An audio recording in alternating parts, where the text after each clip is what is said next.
Long before the rise of Greece, before Rome forged its empire, and even before the golden age of Egypt had faded, there was a mysterious people who ruled not by land or sword, but by the sea. They were the Phoenicians, and they became the first true masters of the Mediterranean. Along the narrow, rocky coastline of what is today Lebanon and parts of Syria and northern Israel, clusters of city-states rose around 1500 BCE. The names of these cities still echo faintly through history: Byblos, Sidon, Tyre. They had little farmland, few armies, and no great empires behind them. But they had something no one else had: the sea at their doorstep and the courage to conquer it.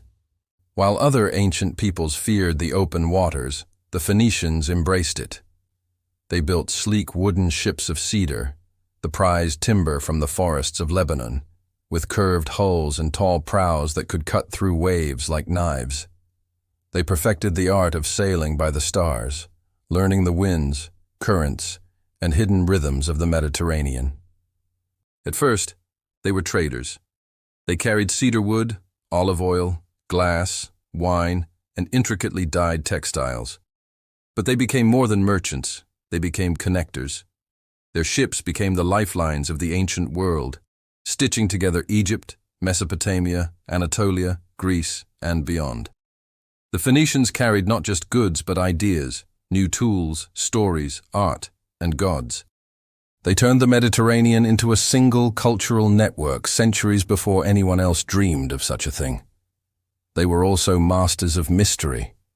While most ancient civilizations carved giant monuments to be remembered, the Phoenicians preferred to remain unseen, letting their power flow through trade rather than armies. They left few written records, and what survives about them comes mostly from the writings of their rivals, the Greeks, Assyrians, and Romans. But their impact was undeniable. By the 12th century BCE, the Phoenician city of Byblos was the main gateway between Egypt and the wider Mediterranean world, shipping out papyrus scrolls that carried the wisdom of the Nile. The name Byblos even gave us the word Bible. Sidon became famous for glassmaking and purple-dyed textiles, a color so rare and expensive it became known as Tyrian purple, worth more than gold, worn only by kings and emperors. And Tyre rose as the strongest of them all. Built on a rocky island just off the coast, Tyre became an impregnable maritime fortress. Its harbor teemed with ships that sailed as far west as Spain and as far south as West Africa, seeking silver, tin, ivory, and exotic goods. By around 1000 BCE, Phoenician sailors were the undisputed rulers of the sea. Their ships appeared in every harbor of the Mediterranean. They founded outposts and colonies to refuel and resupply, like stepping stones across the water. These early colonies would one day become powerful cities of their own, including a small settlement in North Africa called Carthage. To the land empires of their time, the Assyrians, Babylonians, and Egyptians, the Phoenicians were both invaluable and dangerous.